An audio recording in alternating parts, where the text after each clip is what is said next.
bola Italia mulai mengembalikan gairah yang sempat hilang sekian lama. Di era sekarang, Serie A lebih dikenali sebagai kompetisi aki-aki yang diisi oleh pilar tua. Namun, Liga Italia mulai mengembalikan magisnya dengan persaingan ketat yang terjadi. Klub-klub papan atas sama sekali tidak tertebak hingga pekan ke-13. Pengaruh besar dari nama-nama beken yang datang berhasil memberikan dampak besar. Sebut saja seperti Luka Modric dan Kevin De Bruyne. Mari kita bahas faktor yang membuat Serie A kembali bergairah sebagai berikut. Kembalinya gairah persaingan ketat papan atas. Liga Italia menikmati masa kejayaannya pada tahun 1990 sampai awal 2000. Serie A unggul jauh dari liga-liga lainnya seperti La Liga, Premier League, hingga Bundesliga. Para pemain menjadikan kompetisi di negeri pizza sebagai tujuan level tertinggi yang gak pernah kekurangan bintang. Mulai dari Johann Sebastian Veron, Gianluigi Buffon, hingga Paolo Maldini. Sayangnya ketenaran Serie A perlahan sirna seiring berjalannya waktu. Kemunculan bintang dari liga lainnya seperti Lionel Messi dan Cristiano Ronaldo membuat kiblat mengalami perubahan. Faktor lainnya yakni kemunculan pelatih-pelatih berbakat yang menciptakan permainan sistem cantik. Sebut saja ada Pep Guardiola hingga yang terbaru seperti Xabi Alonso dan Mikel Arteta. Ketiganya menjalankan taktik khas Spanyol yang lebih memanjakan mata dengan penguasaan bola. Pada akhirnya semua mata tertuju pada Liga Spanyol dan Liga Inggris. Menurut Enzo Maresca, Serie A terlalu terpatok kepada kebiasaan zaman dulu. Para pemain berpengalaman dianggap sosok penting daripada mengandalkan pemain muda yang punya bakat potensial. Hanya di Italia mereka masih menganggap pemain terlalu muda dan pengalamanlah yang memenangkan pertandingan. Ini pilihan budaya yang berarti Anda pasti kalah dalam hal energi. Sepak bola Italia kesulitan mengikuti tempo gaya permainan lain, tegasnya. Namun persaingan di negeri pizza nyatanya mulai kembali ketat di musim 2025-2026. Terutama papan atas yang gak tertebak hingga pekan ke-13 saat ini. Bahkan pemuncak klasemen selalu berganti-ganti di setiap pekannya. Peningkatan ini juga membuat minat kompetisinya meningkat terutama di Indonesia. Sebelumnya nggak ada satupun stasiun televisi lokal yang mau mengambil hak siar. Liga Italia hanya bisa disaksikan di aplikasi video dengan langganan berbayar. Baru-baru ini Antv selaku stasiun terkenal dengan berani mengikat kontrak hingga tahun 2027. Bahkan mereka membayar mahal dengan menyiarkan laga-laga tim besar. Persaingan pelatih lokal dengan asing berbakat. Banyak sekali faktor yang membuat Serie A kembali layak jadi tontonan seru. Salah satunya persaingan hebat yang dijalani oleh para peracik taktik. Italia sendiri memang dikenal sebagai negara yang gak pernah kehabisan pelatih. Nahkoda asal negeri pizza tersebar di seluruh penjuru dengan kemampuan analis yang baik.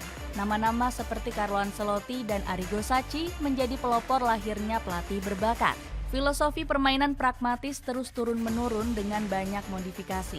Di kompetisi Italia sendiri, beberapa pelatih lokal bersaing dengan ketat mengadu taktiknya. Sebut saja ada Massimiliano Allegri yang membawa AC Milan ke puncak lewat strategi Dark Magic. Meski nggak banyak menguasai bola, Rossoneri selalu bisa menang lewat counter attack gitu. Bahkan semua tim pesaing di papan atas sudah berhasil dijinakan oleh AC Milan. Selain itu, masih ada Gianpiero Gasperini dan Antonio Conte. Keduanya membawa AS Roma dan Napoli tampil hebat dan menyajikan taktik luar biasa sebagai pesaing juara. Gak hanya itu, Liga Italia juga gudangnya para pelatih muda berbakat. Contoh yang paling nyata ada Cesc Fabregas yang mulai menuai hasil bersama Como 1907. Pelatih asal Spanyol ini membawa warna baru hingga mampu membawa skuad Lariani bersaing di papan atas. Selain Fabregas juga ada Christian Cifu yang menahkodai Inter Milan. Cifu menjanjikan permainan yang lebih dominan dibanding era Simone Inzaghi.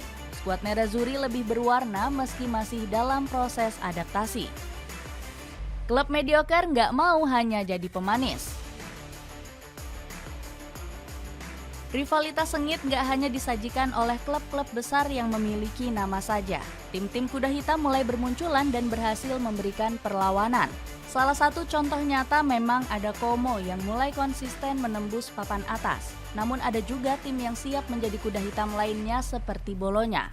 La Rosa memang nggak terlihat seperti pesaing serius perebutan Scudetto. Mereka masih sering menjalani performa kurang menjanjikan seperti yang dialami saat menghadapi Cremonese. Asuhan Vincenzo Italiano harus dipermalukan dengan skor 1-3 di kandang sendiri. Permainan menyerang Bologna nggak mampu menembus tembok kokoh yang dikawal oleh Emil Audero. Meski begitu, skuad La Rosa masih konsisten bersaing di papan atas klasemen. Saat ini mereka hanya terpaut 4 poin dari AC Milan yang berada di puncak klasemen. Permainan Bologna dianggap memiliki keistimewaan sendiri di bawah asuhan Italiano. Pendapat ini disampaikan langsung oleh Arrigo Sacchi selaku legenda. Bologna begitu spesial dari yang saya ikuti dalam 3 tahun terakhir. Mereka bisa menjadi ancaman baru. Italiano adalah sosok berpengalaman yang menerapkan gaya permainan spesifik. Selain itu, klub-klub lainnya juga menolak untuk menjadi bulan-bulanan klub besar. Beberapa tim yang menjadi sorotan ada Sassuolo, Cremonese, hingga Udinese. Mereka menjadi tim yang sulit dikalahkan dan seringkali menjadi batu sandungan tim raksasa. Banyak bintang yang mulai menjadikan Serie A kiblat. Pemain-pemain bintang mulai menjadikan Serie A sebagai tempat meraih prestasi. Terutama di musim ini, pilar-pilar ternama kompak hijrah menjelajahi Liga Italia. Sebut saja Luka Modric yang menjadi sosok paling penting di AC Milan saat ini. Ex-Real Madrid ini selalu meraih rating konsisten dari 14 laga yang dimainkan. Bahkan AC Milan meraih rata-rata 90% akurasi umpan berkat Modric hadir di lini tengah. Peran besar 40 tahun ini ternyata nggak hanya sampai di situ saja. Modric berpeluang membawa bintang baru yang menunjukkan minat membela AC Milan. Sergio Ramos dikabarkan sangat ingin menyusul sang gelandang ke San Siro. Bek veteran Spanyol ini ingin kembali berjuang untuk mendapatkan tempat di tim nasional. Selain itu ada juga Napoli yang bertabur bintang di musim ini. Nama-nama yang dimaksud ada Kevin De Bruyne, Scott McTominay hingga Rasmus Højlund. Ketiga pemain ini sangat cocok saat dilatih oleh Antonio Conte. Conte sendiri memang terkenal dengan taktik yang cukup ofensif meski masih berlabel pragmatis. Sang pelatih selalu membutuhkan pemain yang mumpuni untuk mengisi skuadnya. Di lain sisi, Serie A juga menjadi tempat para pemain muda menemukan jati diri. Hal ini dialami langsung oleh Nico Paz yang tampil gemilang di sepanjang musim. Pemain asal Argentina ini sudah melesakkan 5 gol dan 5 assist dari 13 laga. Nggak heran Paz menjadi rebutan klub-klub raksasa dari seluruh penjuru Eropa. Sampai di situ saja pembahasan faktor yang membuat Serie A kembali bergairah. Berikan pendapat atau sudut pandang kalian tentang cerita ini.